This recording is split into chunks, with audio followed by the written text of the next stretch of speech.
sa Panginoon sa matamis na awit na yon na niloob niya sa ating puso.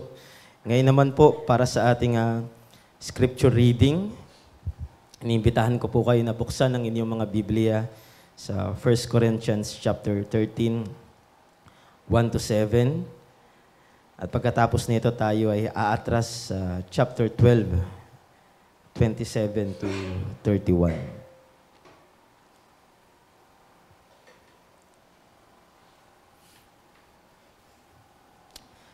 1 Corinthians chapter 13, verses 1-7. Makapagsalita man ako sa mga wika ng mga tao at ng mga anghel, kung wala naman akong pag-ibig, para lamang akong kampanang umaalingaw o pompiyang na maingay. Kung ako man ay may kakayahang magsalita ng mensahe mula sa Diyos at umunawa sa lahat ng hiwaga, kung nasa akin man ang lahat ng kaalaman at lahat ng pananampalataya, ano pat nakakapagpalipat ako ng mga bundok, ngunit wala naman akong pag-ibig, wala akong kabuluhan. At kung ipamigay ko man ang lahat ng aking mga ari-arian at ihalay ang aking katawan upang sunugin, ngunit wala rin naman akong pag-ibig, wala rin akong mapapala. Ang pag-ibig ay matiyaga at magandang loob, hindi mainggitin, hindi mayabang, hindi mapagmataas man, hindi magaspang ang pag-uugali, hindi makasarili, hindi magagalitin o mapagtanim ng sama ng loob sa kapwa. Hindi ito natutuwa sa masama, sa halip ay nagagalak sa katotohanan. Ang pag-ibig ay matiisin, mapagtiwala, puno ng pag-asa, at nagtatiyaga hanggang wakas. Atras lamang tayo ng konti, mga kapatid, sa chapter 12. Sa taas lang na verses na ating binasa kanina, basahin natin yung verses 27 hanggang 31. Kaya ngang lahat ang iisang katawan ni Kristo at bawat isa sa inyo ay bahagi nito. Naglagay ang Diyos sa iglesia una ng mga apostol, ikalawa ng mga propeta at ikatlo ang mga guro. Naglagay rin siya ng mga gumagawa ng mga himala, mga nagpapagaling ng may sakit, mga tagatulong, mga tagapangasiwa, at mga nagsasalita sa iba't ibang mga wika. Hindi lahat ay apostol, propeta o guro. Hindi lahat ay binigyan ng kakayahang gumawa ng mga himala, magpagaling ng mga may sakit, magsalita sa iba't ibang mga wika o magpaliwanag ng mga wikang ito. Ngunit buong sikap ninyong hangarin ang mga kaloob na mas dakila at ngayon ituturo ko sa inyo ang landas na pinakamabuti sa lahat. Para po sa ating prayer for illumination, manatili po tayong nakatayo. Tiyatawagan ko po si Pastor Eli.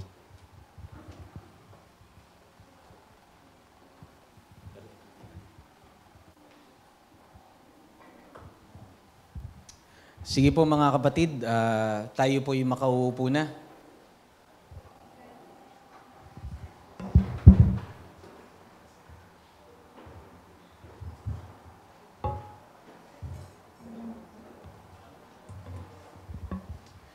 Ngayon naman po ay bago po tayo mag-proceed sa pangangaral ng salita ng Diyos, tayo muna po ay dumulog sa Panginoon sa paghingi ng pagtuturo ng banal na Espiritu sa pakikinig natin ng salita ng Diyos. Tayo po'y sama-samang manalangin. O aming Diyos, kami po'y nagpapakumbaba sa inyong harapan, nagpapasalamat. Kasabay nito, Panginoon, ay ang aming pagpapatira pa sa iyo at pagkilala ng aming kakulangan at kahinaan. Dahil alam namin, Panginoon, kung wala ang pagtuturo ng iyong banal na Espiritu, kami mananatiling kapos sa unawa at walang mauunawaan sa mga salita mo at hindi rin ito magiging mabuti para sa amin. Ngunit salamat dahil alam namin na binuksan mo ang pintuan ng langit upang dito'y makadulog kami at sumalo kami ng pinakamabuting biyaya sa araw na ito at ito'y walang iba kung hindi ang iyong salita. Sapagkat ang salita mo ang tunay na buhay, your word is life.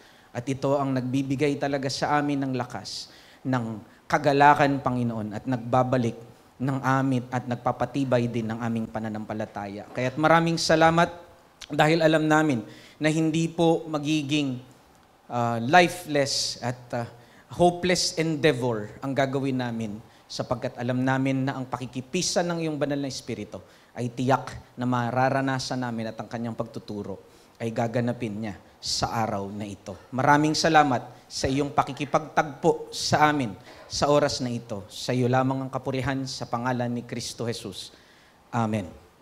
Sige po mga kapatid, hayaan niyo po muna na basahin ko muli itong passage ng 1 Corinthians 13 na nabasa din kanina sa atin sa Tagalog. But let me read this again in English. At simulan ko po ito sa chapter 12, verse 27 hanggang sa chapter 13, verse 7. So, chapter 12, verse 27, now you are the body of Christ and individually members of it.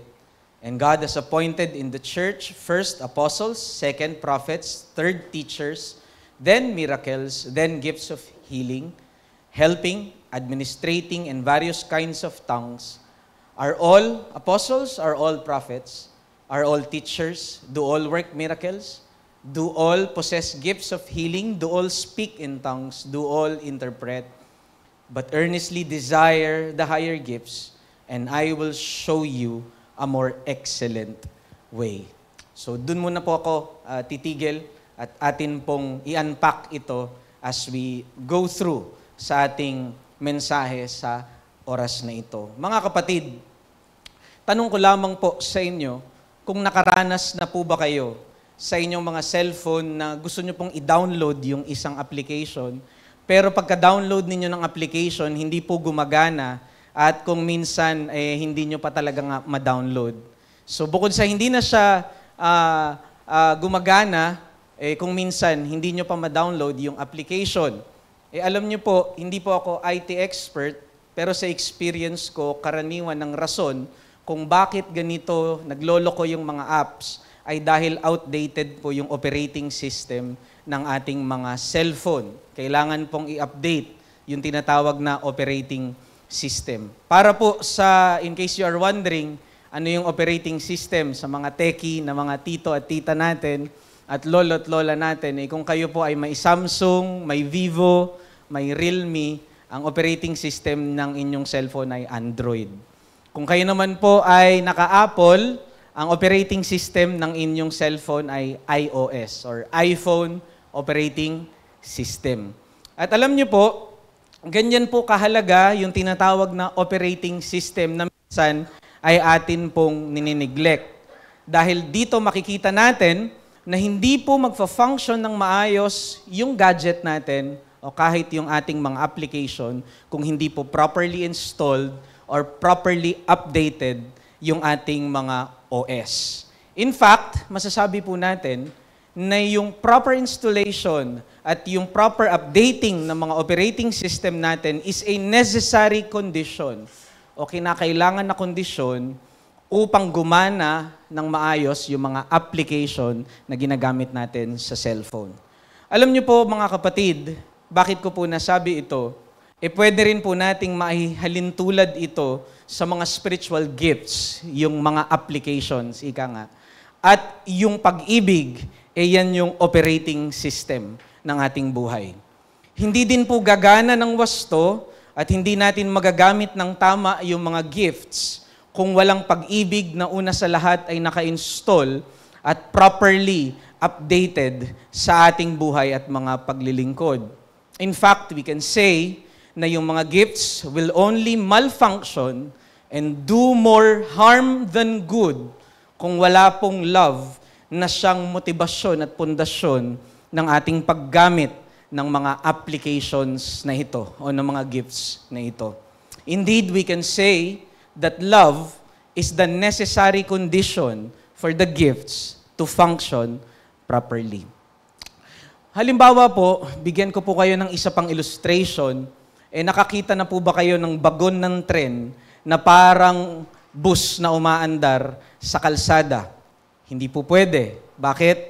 Kasi ang tren ay hindi po pwedeng umandar nang hindi nakalagay sa riles nito. O halimbawa, nakakita na ba kayo ng tren na isa lang yung riles? O merong ganyan, yung monorail, pero hindi na po yan pinagpatuloy. Alam natin, yung mga tren ay merong necessary condition para ito'y umandar. At ano yun? Bukod sa makina, kailangan po nakalagay ito sa kanyang riles. Ganyan din po makikita natin, mga kapatid, ang spiritual na kaloob o yung mga gifts ng Holy Spirit sa atin. Tandaan po natin na sa section na ito, sa chapter 12 to 14, ito po yung tinitignan natin ngayon sa 2 Corinthians, ay patungkol po ito primarily sa spiritual gifts. Pero mapapansin ninyo sa gitna nito ay isiningit ni Pablo o inilagay ni Pablo yung usapin ng pag-ibig o ng love. Just imagine, Paul is discussing the nature of the spiritual gifts at yung nature ng church sa chapter 12, kung bakit ganito natin dapat gamitin yung spiritual gifts. It is meant to create interdependence and not independence. It is given and designed by God upang mag-focus kay Christ. Tapos pagdating sa chapter 14, ang makikita nyo, sasabihin doon ni Paul, therefore desire the higher gifts, that you may prophesy. At sasabihin niya kung paano nila ma-desire at paano nila magaganap yung higher gifts. Pero makikita natin at the middle of this section, patungkol sa spiritual gifts, ay inilagay ni Pablo yung usapin ng pag-ibig o ng pagmamahal. Dito makikita natin na pinapakita ni Pablo yung kahalagahan ng pag-ibig na higit sa lahat. Now, just a form of review para lamang po tayo ma-refresh sa ating mga tinatalakay sa Corinthians. Kung maalala po ninyo, si Pablo, di ho ba, ay may tema na pumapatungkol sa reformasyon ng pagsamba. Paul took up this project of reformation at sinimulan niya ito sa chapter 8 sa iglesia ng mga taga-Korinto. Sa chapter 8 hanggang chapter 14, makikita nyo sa 7 chapters na ito, ay nais ni Pablo na ireforma yung uri ng pagsamba ng mga Corinthians. At inumpisahan niya ito sa chapter 8 patungkol sa idolatry o yung pagkain ng mga idol meats o yung sabi ni Pablo doon, now concerning food offered to idols. Now, paalala ko lamang po sa inyo, that's not, hindi yan usapin ng Christian liberty. Yung chapter 8 at hanggang chapter 10 ay usapin po yan ng idolatrous meal. And so, binigyan ng babala ni Pablo yung mga taga-Korinto na hindi sila dapat nagpapatuloy na mag-participate sa mga paganong worship meals sapagkat ito'y isang anyo ng pagsamba sa Diyosan. After all, meals means something. May halaga ang hapag. At kapag sila'y nakikihati at nakikipag-participate sa hapag ng mga idols, they are participating in the very worship of their idols. At hindi sapat na maging katwiran nila na meron naman silang knowledge, meron naman silang kaalaman. Ang sabi nga ni Pablo sa chapter 8 verse 1, you know, knowledge puffs up, but love builds up. So instead of being an obstacle to your weaker brother na may weakness doon sa idolatry, dapat maging mapagmahal ka at huwag mong ipagmalaki ang iyong kaalaman. Next, in chapter 11 naman, kung maaalala ninyo, matapos yung idolatrous meal, nag-focus naman si Pablo sa chapter 11 sa klase ng meal na meron sila as believers. Kung sa chapter 8 and 10, patungkol ito sa pagan meals, pagdating naman sa chapter 11, patungkol ito sa kanilang sariling worship meal. At ito'y patungkol sa Lord's table. At ang sabi ni Pablo doon na itong Lord's table ay mahalagang sakramento na dapat nilang ganapin. Dahil dito'y inaangkin ng Diyos ang kanilang pagsamba at siya yung Panginoon ng hapag. At tuwing sila ay sumasamba, kinikilala nila yung kanilang pakikipag-isa kay Kristo at yung kanilang pakikipag-isa din sa isa't isa. After all, ang sabi doon ni Paul, we who are many are one. For we eat of the one bread and drink of the one cup. Now, pagdating sa chapter 12, hindi lumiban si Pablo sa usapin pa rin ng pagsamba. Dahil makikita nyo dito, sabi ni Paul sa chapter 12, ito naman ay tumutukoy sa paggamit nila ng spiritual gifts sa loob ng church. Kaya yan ang sabi ni Pablo sa kanila, now concerning the spiritual gifts, I do not want you to be uninformed.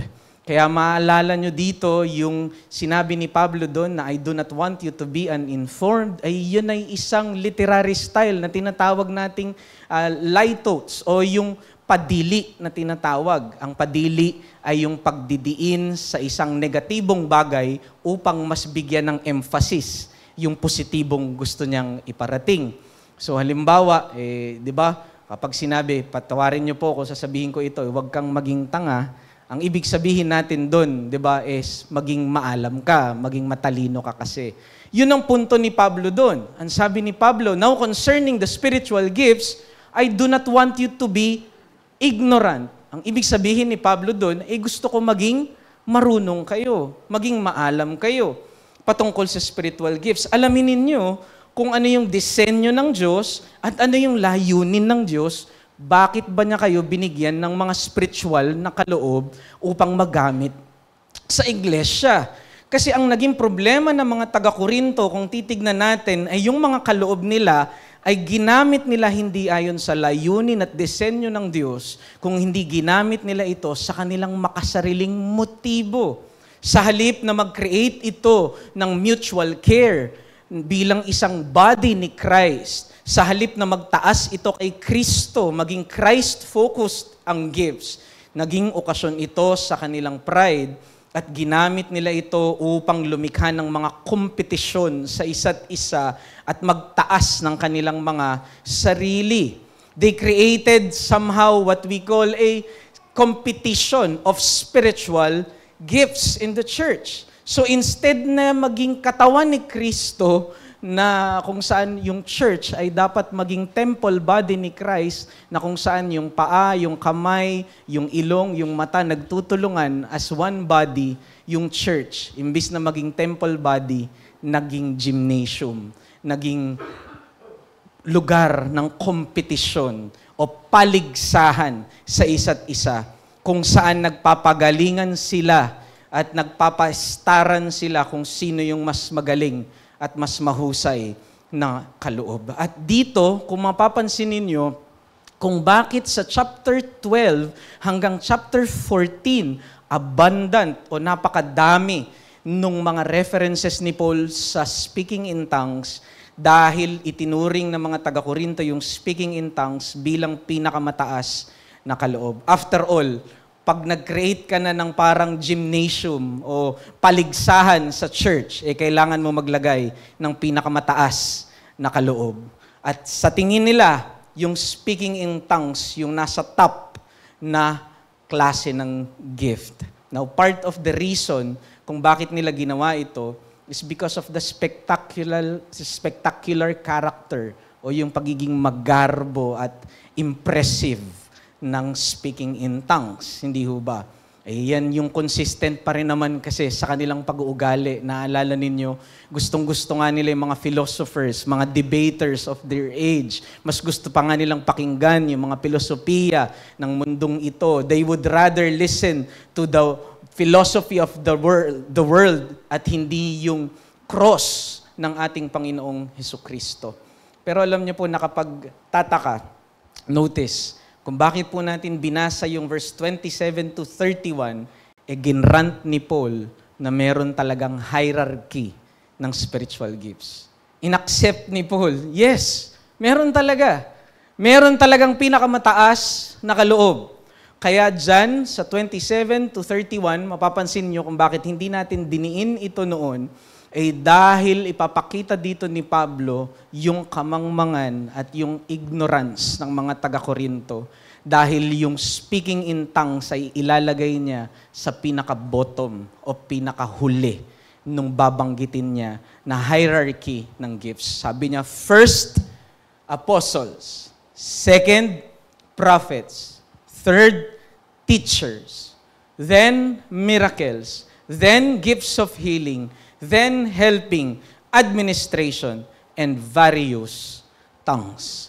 Ibig sabihin, mga kapatid, ay pinapakita ni Pablo because for them, the Corinthians, ang nagde-determine ng pagiging high, mataas ng spiritual gifts as yung pagiging spectacular. But for Paul, it is the common good, yung kabutihang dinudulot ng isang kaloob sa iglesia, yan ang nagdedetermina ng value ng halaga at pagiging mataas ng isang kaloob. Kaya nga pagdating sa chapter 14, ito yung point natin kanina, Paul will now show them how they should desire for the higher gifts. Sabi niya yan sa chapter 14, verse 1, which is, sabi ni Paul, I want you to prophesy. Pero kung titignan ninyo, mga kapatid, bago niya hamunin sila towards desiring the higher gifts of prophecy, sabi niya muna, teka lang, meron akong isisingit na napakahalaga bago nating puntahan yung mga usapin ng spiritual gifts. Ang unahin muna natin ay yung usapin ng tamang motibo sa lahat ng pag-exercise natin ng spiritual gift. At ito yung usapin ng pag-ibig or the motivation of love. And that is why Paul said sa dulong-dulo ng verse ng chapter 12 verse 31, I want to show you a more excellent way. I want to show you a better way, and that is the path of love, the way of love.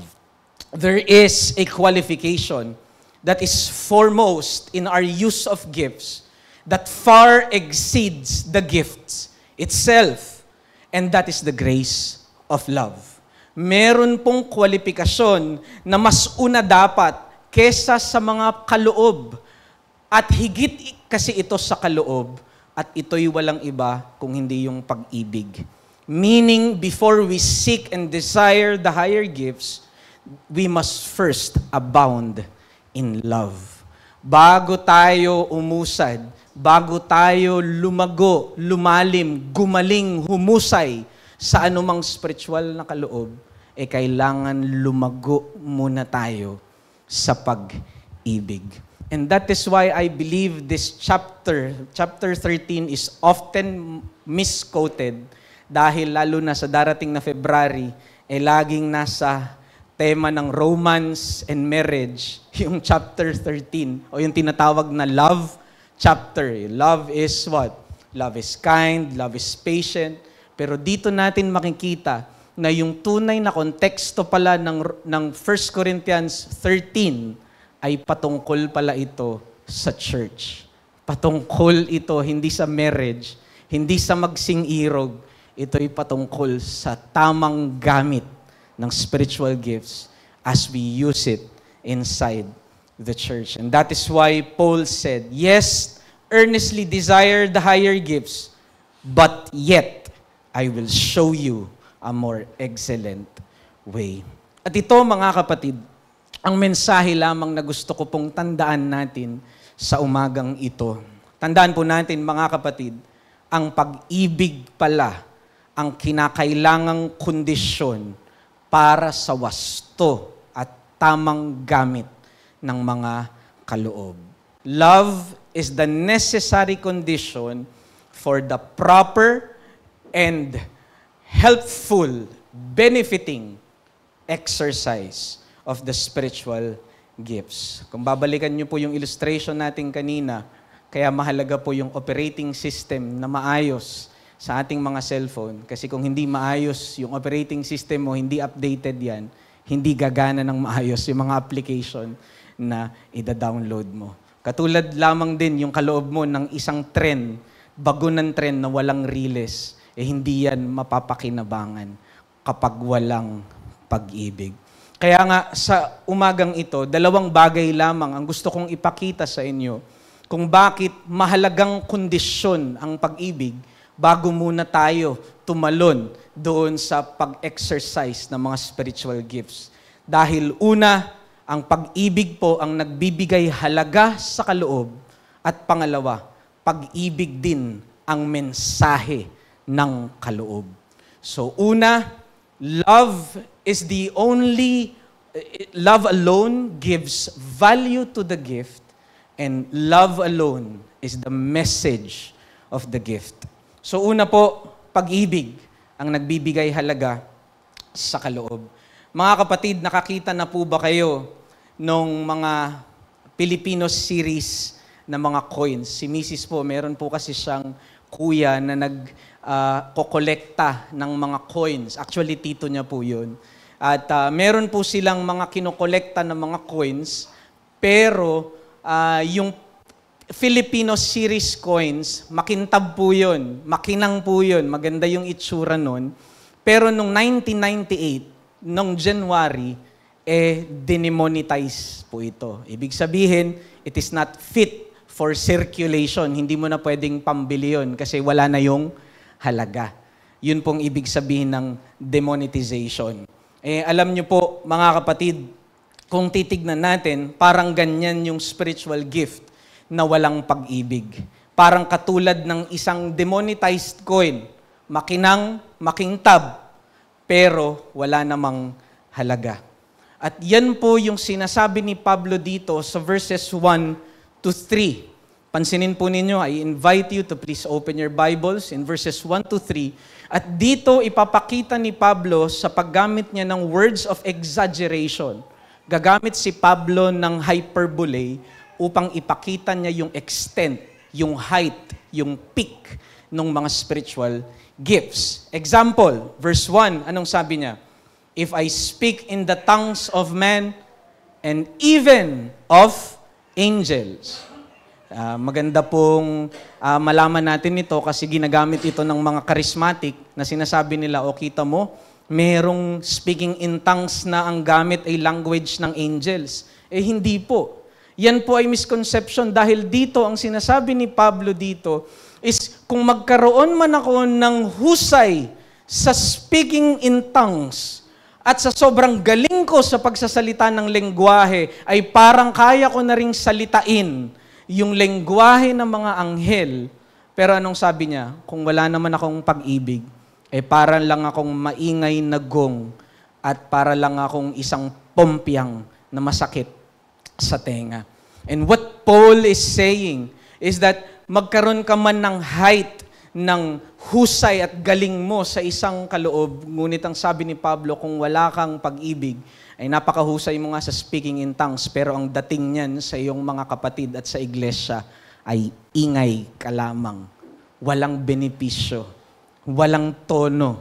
Di ba ganyan ang pompyang? Wala naman pong, wala naman pong chords yan. Ang ibinibigay lang nito ay sakit sa tenga. Ang pompyang, kapag patuloy, ang gong, kapag patuloy mong hinahampas, it is only good for one thing. It is to make your head ache. Right? At yan yung sinasabi ni Pablo. Maging mahusay ka man sa lahat ng kaloob mo, ngunit wala kang pag-ibig, para ka lamang noisy brass and a clanging cymbal. And uulitin niya yung point na yan. At sasabihin niya naman, okay, pagdating naman sa prophetic powers o prophetic gifts, even if you are able to understand all mysteries and all knowledge, sabi ni Pablo, but have not love, sabi ni Paul, you are nothing. I am nothing, in fact. Kasi personal yung ginawa ni Pablo dito. Most of the commentators agree that here, Paul is using himself as an illustration. Dahil si Paul, nag-speaking in tongues din siya. Sasabihin niya yan sa chapter 14. Ang sabi niya, I thank the Lord that I speak in tongues more than any one of you. And siya rin ay isang prophet. Pero sinasabi ni Pablo dito na magkaroon man ako ng deepest spiritual insight sa lahat ng misteryo ng mundo at lahat ng karunungan sa mundo. Ngunit ko wala akong pag-ibig, sabi ni Paul, I amount to what? Nothing. And then uulitin niya yan sa verse 3. At gagamitin naman niya dito yung height ng Christian sacrifice. Ang sabi niya, even if I give away all that I have and have my body, notice this, yung possession ko, material, at hindi lang yung possession ko, ibibigay ko, kundi yung sarili kong katawan mismo, ay ibibigay ko upang sunugin, to be burned. That's the height of Christian sacrifice. And sabi ni Pablo, and yet have not love, I gain nothing. Wala pa rin yang halaga. Dito, mga kapatid, sinasabi ni Pablo na kahit ang pinakamataas at pinakamahusay na kaloob ay nawawalan pala ng halaga kung wala itong pag-ibig. Dahil ang tunay na halaga ng kaloob at kristyanong paglilingkod ay nakasalalay sa presensya ng pag-ibig tuwing ginagamit ito. Ibig sabihin ay kahit anong husay natin sa mga kaloob na mayroon tayo at gaano man ka-extreme ang ating serbisyo at sakripisyo, kung ito ay hindi motivated ng pagmamahal, wala itong value, wala itong halaga. Para itong maingay na gong, para itong pompyang na nakakabingi. At ito po yung rebuke ni Pablo sa mga taga-Korinto sa kanilang maling panukat pagdating sa spiritual na kaloob. Sinusukat kasi nila yung halaga ng kaloob, hindi ho ba, sa pagiging kamangha-mangha at impressive nito, katulad ng speaking in tongues. Kaya yun yung nasa top list nila. Ngunit para kay Pablo, ang halaga pala ng kaloob ay nasusukat sa presensya ng pag-ibig tuwing ito ay ginagamit. What determines the value of the gift is not the gift itself, but the presence of love. If it is motivated by love, yun yung nagbibigay ng value. Yun yung nagbibigay ng halaga sa kaloob. At hindi ho ba, mga kapatid, this is a very important lesson and also a warning for us. Bakit? Because motivation counts. Your motive is important. Our motives in serving is what really gives value sa mga kaloob na mayroon tayo. Without love, our gifts will just become liabilities for us. And sometimes, liabilities even for the church. Sa exercise natin ng gifts, kung ito'y walang pag-ibig at puspos ito ng pansariling mga motibo, pagmamalaki, pagmamataas, self-promotion, we want to be preeminent, we want to be recognized. Kung yan, mga kapatid, ang magiging motibasyon natin sa pag-exercise ng spiritual gift, mas magiging kabigatan pa ito sa atin at sa iglesia, imbis na maging edipikasyon ito sa bawat kapatid natin sa pananampalataya. Parang application sa cellphone natin na hindi gumagana. Pabigat lang sa storage mo, sa cellphone mo. Parang bagon ng tren na wala namang riles. Kakalawangin lang yan at maari pang makadisgrasya. Now, let me just clarify, my brothers.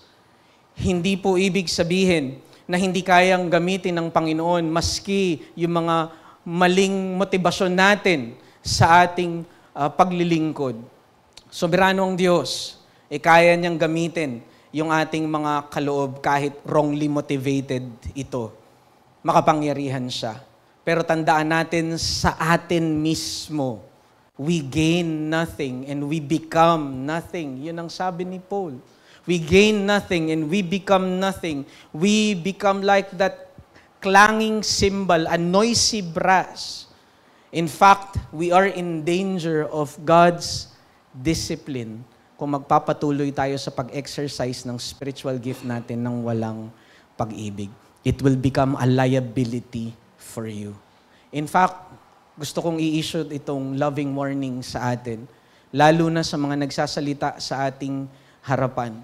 Lalo na sa mga preachers and even for myself, those who exercise yung public na mga spiritual gifts.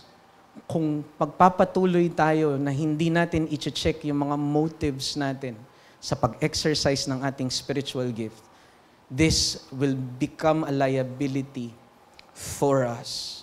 This could be a greater condemnation for us because this will expose the hardness of our hearts.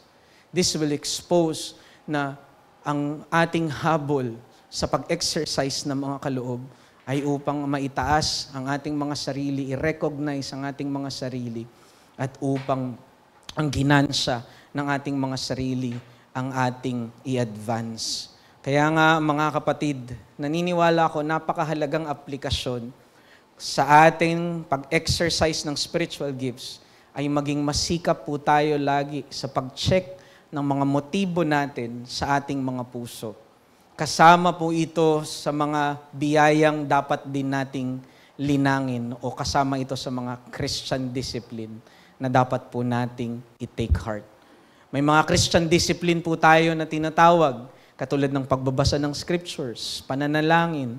Pero naniniwala po ako na isa sa napakahalagang Christian discipline na lagi po nating keep in mind is every time na mag-exercise tayo ng spiritual gift, we check first our motives.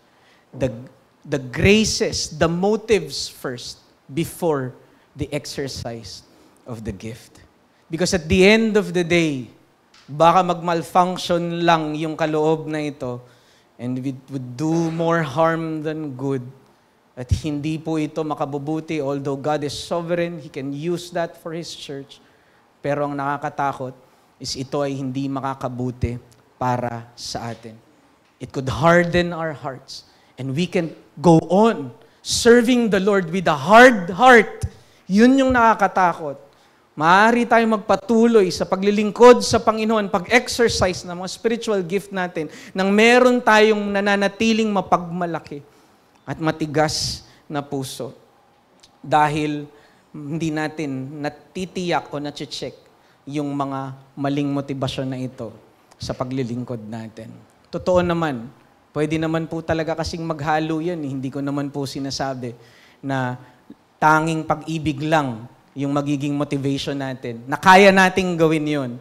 Often, talagang mixed yan. May mga times na talagang merong maling motivation. Pero ito lang yung paalala. Kapag ito'y nagpatuloy at hindi natin natitiyak, napapatay yung mga maling motivation, later on, that wrong motivations can take over the motives in our hearts. At pwede nitong patayin yung motibo ng pag-ibig. And so, it is very important that we have this spiritual discipline of constantly checking our motives first as we exercise our spiritual gifts. This is a discipline, spiritual discipline, worth cultivating. Indeed, anong sabi ni Pablo? Let me show you a more excellent way.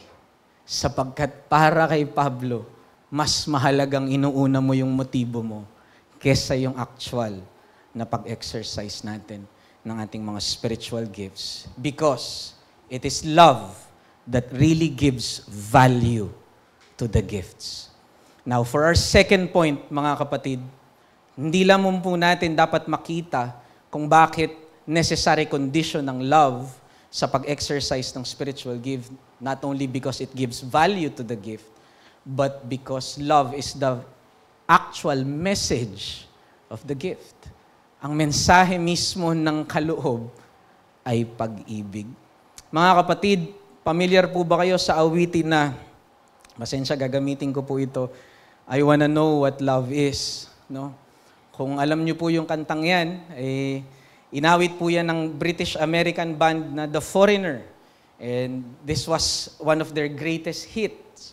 And noong 2020, itong kantang ito, I Wanna Know What Love Is, ay binansagan ng Rolling Stone as one of the greatest songs of all time. Kita niyo po yan. Alam niyo po kung bakit? Kasi nagre-resound sa lahat ng puso ng tao yung line na doon, I want to know what love is. I want you to show me. And dito, mga kapatid, Paul, as we cry, we want to know what love is, in verses 4 to 7, Paul showed them what love is. At ang sabi niya, mga kapatid, it is shown in these characters, sa ganitong mga karakter. At pansinin niyo po yung mga karakter na ito, hindi na po natin iisa-isahin, pero pansinin niyo po sa verse 4, yung character nung love ay kanyang inilagay sa dalawang positibong character o grace, and that is patient and kind. And then pagdating sa 5 to 6, gumamit siya ng negation, 8 negative. Sabi niya doon, it is not envious, not boastful, not arrogant, not rude. It does not insist on its own. It is not irritable. It is not resentful and does not rejoice in wrong. And then pagkatapos niya doon, sa verse 7, gumamit ulit siya naman ng 4 na positive ulit. At ang sabi niya, love believes all things, bears all things, hopes all things, and endures all things. So makikita nyo dito, ang ginagawa ni Paul is, di ba sabi natin, we want to know what love is. I want you to show me, sabi ni Pablo, ito yung pag-ibig, love is patient, love is kind, this is what love is, and this is what not love is. At ito rin yung ginagawa ng pag-ibig at ito rin yung hindi ginagawa ng pag-ibig. Pero pansinin po ninyo dito, what really captures the mind of Paul is how he somehow personifies love. He makes love a person. Love is. Yung is a verb of being. Ginagamit po yan sa tao. Kasi tayo ay being. It expresses our being. At ang ginawa ni Pablo dito, ginamit niya yung verb na yan. At ang sabi niya, love is patient. Love is kind. Love bears all things, believes all things, endures all things. He made love to be like a person, and it is a person indeed, because love truly is seen in the very person of Christ. Mga kapatid, pinakpakita lamang dito ni Pablo kung ano at sino talaga ang pag-ibig. At ito'y walang iba kung hindi ang ating Panginoong Hesukristo. After all, it is Christ who fully obeyed the law for us. It is Christ who really loved God with all his heart, with all his mind, and with all his soul. And it is only Christ who loved his neighbors by giving himself up to be crucified on the cross, to become the forgiveness of the sins of those very people who persecuted him and abandoned him. Dito, sinasabi ni Pablo na malinaw ang layunin ng mga kaloob. Ibig sabihin, ang purpose ng mga kaloob ay ilapat ang pag-ibig ni Kristo sa bawat mga mananampalataya at mananamba sa kanyang iglesia. You see, my brothers and sisters, ito dapat ang mensahe na dala ng mga kaloob natin tuwing ginagamit natin ito sa loob ng iglesia. Dapat every time na we use our gifts, nadadama at mas nauunawaan ng mga kapatid natin yung pag-ibig ni Kristo. The more we use and exercise our gifts, the more they see the glory and the majesty and the beauty of Christ in their lives. Pag-ibig ni Kristo ang dapat lumalalim sa kanila. Our gifts are designed to be expressions of Christ's love and care for His church. Kaya nga tatanungin ko po kayo, ito po ba yung naiisip ninyong naipapadama at mensaheng na ipaparating natin sa ating mga kapatiran tuwing ginagamit natin yung ating mga kaloob? Again, ito yung failure, di ho ba, ng mga taga-Korinto? Ginagamit nila yung kanilang kaloob dahil meron silang sariling mensahe, meron silang sariling layunin na iparating. At hindi ito yung pag-ibig ni Kristo, kung hindi ang gusto nila yung imahe nila, yung makita ng kanilang mga kapatid, at hindi yung pagmamahal at pag-aaruga ng kanilang Panginoong Jesus.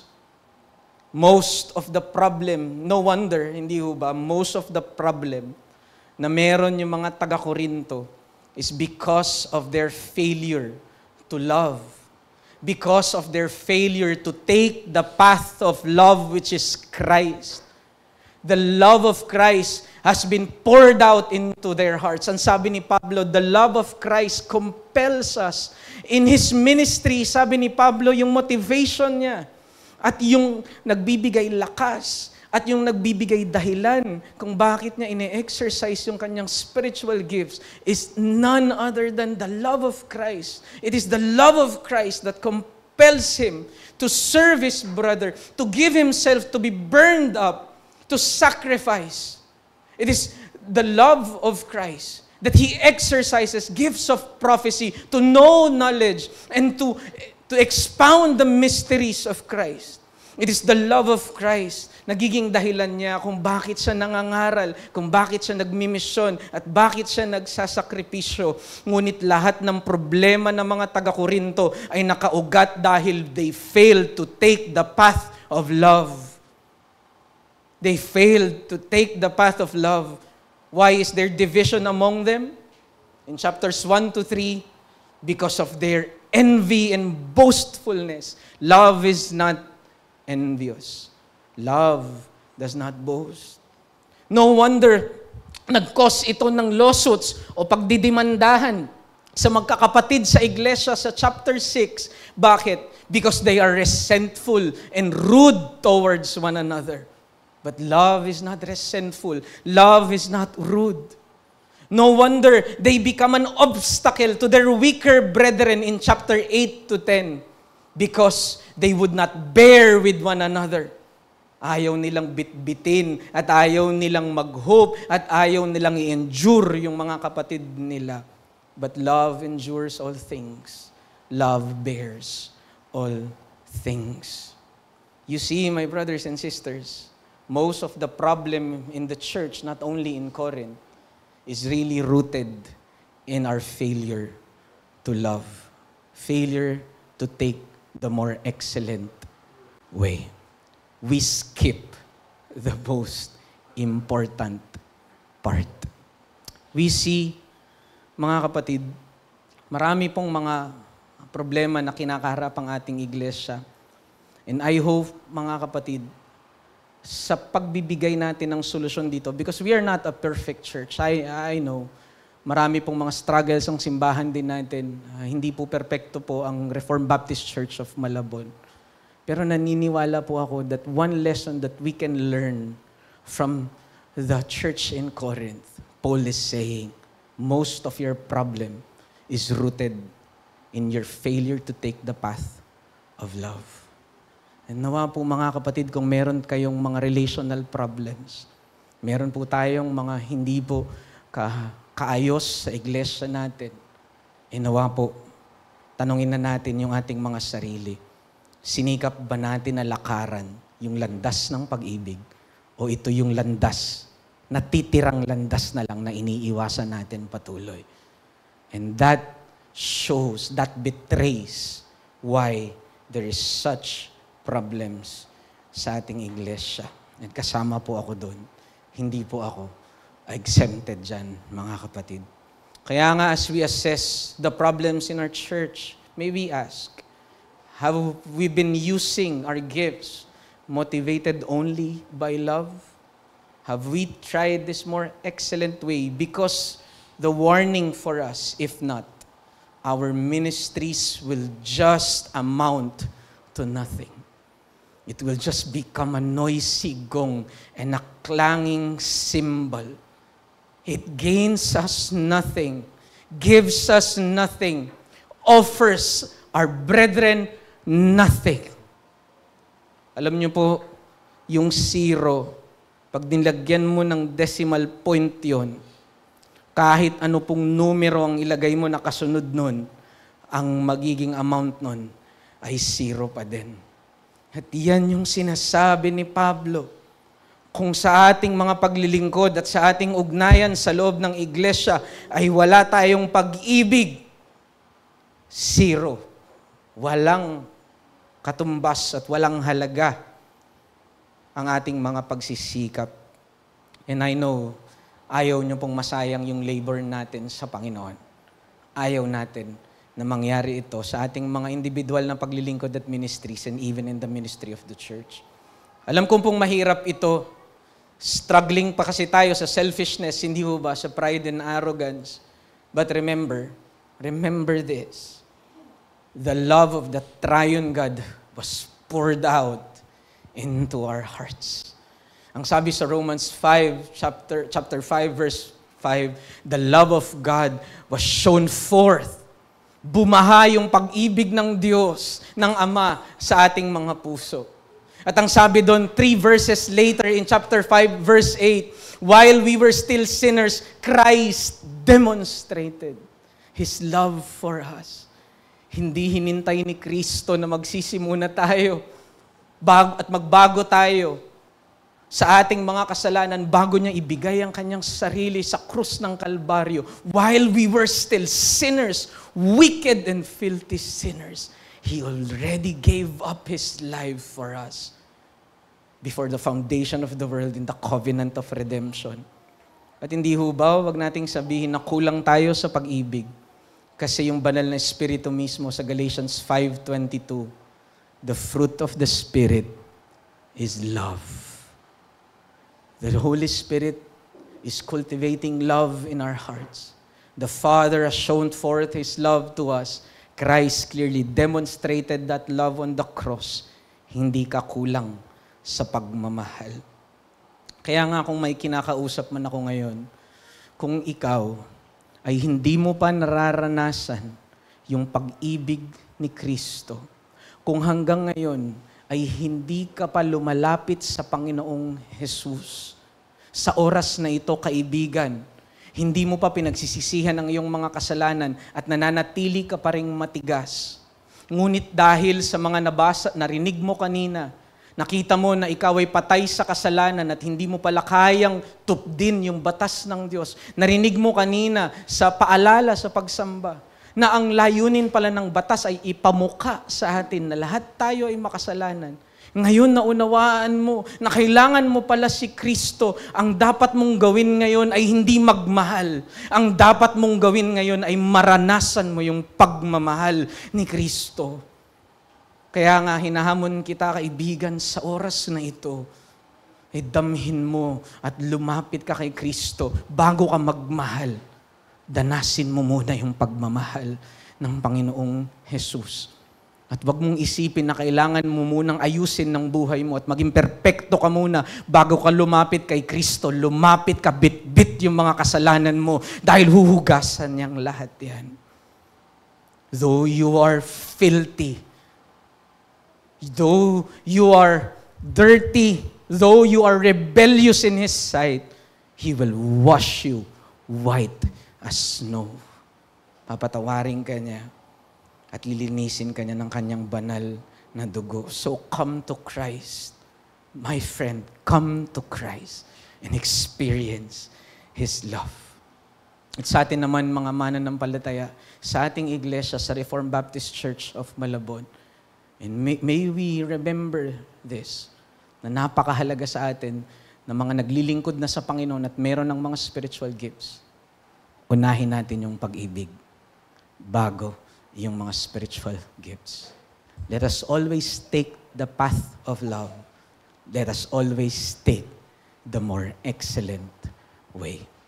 Tayo po mga kapatid ay magwakas sa pananalangin. O aming Diyos, kami po ay patuloy na namamanhik sa inyo. Kung ano man po, Panginoon, ang kakulangan ng mga pangangaral na ito, ikaw po, Panginoon, ang magpuspos.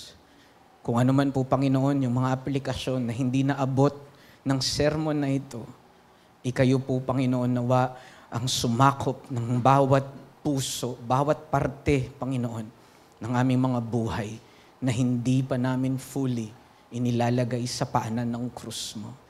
At nawa po, Panginoon, kung meron man din nabibigatan at napapagal ng mga mananampalataya sa oras na ito, dahil kami, Panginoon, ay tunay na nag-fall at nagkamali sa usaping ito ng pag-ibig at ng spiritual gifts, ipaalala mo sa amin na wala ng kondemnasyon sa amin at dahil sa krus ni Kristo ay maaari naming ituwid ang aming mga pagkakamali dahil hindi nauubos at nasasaid ang biyaya mo sa amin bawat araw.